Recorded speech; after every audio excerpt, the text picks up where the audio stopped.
अब तो इंसुलिन मिल गई, अब तो सेफ है केजरीवाल जी जेल में। देखिए, जो जो घटनाएं होंगी वो आपको जानकारी दी जाएगी, कोई चीज छिपाई नहीं जाएगी। जो उनके साथ बर्ताव किया जाएगा वो बाहर के लोगों को बताया फिलहाल जाएगा। सेफ है ना, अब इंसुलिन मिल गई, मेडिकल बोर्ड भी गठित जरूरी हो गया। था। मेडिकल तो बोर्ड अब सेफ है ना, अब आप कहेंगे मेडिकल बोर्ड किसने गठित किया? मेडिकल बोर्ड माननीय न्यायालय ने गठित किया। न्यायालय ने कहा कि एम्स के डॉक्टरों का पैनल बनना चाहिए और वो उनकी पूरी जांच करें। तो उसके बाद इंसुलिन शुरू हो गई। तो अब सेफ हैं केजरीवाल जी? जब अगर कोई और प्रॉब्लम आएगी तो फिर बताएंगे आपको। अभी तो सेफ है ना? हाँ, मतलब ठीक है, ये अच्छा लगा दिल्ली को जानकर कि अभी फिलहाल हमारे मुख्यमंत्री दिल्ली के सेफ हैं। चलिए, एक बात बताइए, तिहाड़ जेल प्रशासन कह रहा है कि वहां पर 20,000 कैदी हैं, 1,000 के लगभग डायबिटीज के पेशेंट हैं, 26 को वो लोग इंसुलिन भी देते हैं जब जरूरत होती है। तो जब केजरीवाल जी को जरूरत पड़ी तब उन्होंने दे दी। 23 दिन तक जरूरत नहीं पड़ी, हमको न्यायालय जाना पड़ा इसके लिए। हमको एम्स के पैनल के लिए रिक्वेस्ट करनी पड़ी। 23 दिन तक उनको इंसुलिन नहीं दी गई। 320 शुगर उनका जा रहा है, 200 की फास्टिंग जा रही है।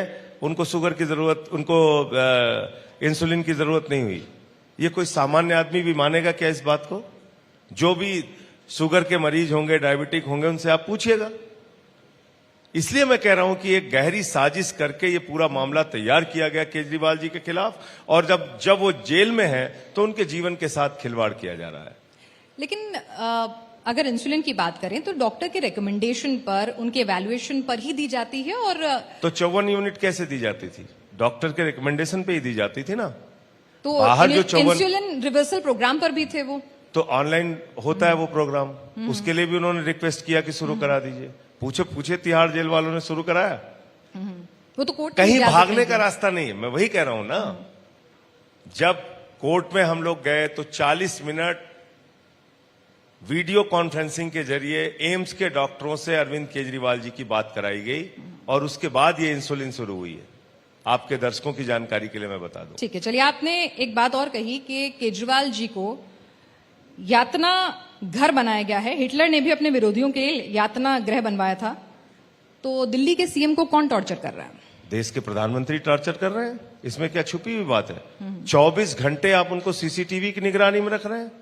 एलजी साहब को वो वीडियो फुटेज पहुंचाई जाती है, पीएमओ को पहुंचाई जाती है। सीसीटीवी लगा दिया था।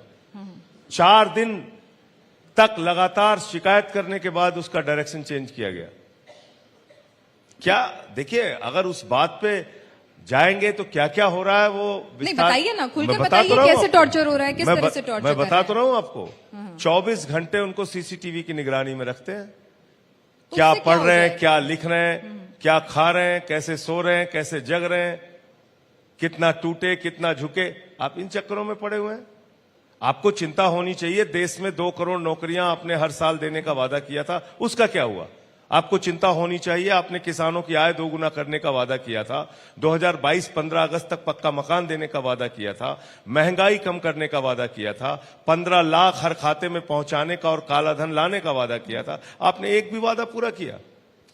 आपने इस देश की जनता के साथ किए गए एक भी वादे को पूरा किया क्या? आप कहते हैं हमारी ये गारंटी है, वो गारंटी है, वो गारंटी है। मैं कहता हूं मोदी जी की एक ही गारंटी है, झूठ बोलने की गारंटी। झूठ बोलने की गारंटी है उनकी। चलिए, अब आप हमें ये समझा दीजिए, पूरे देश के सामने आप हर एक चीज पे झूठ बोलेंगे।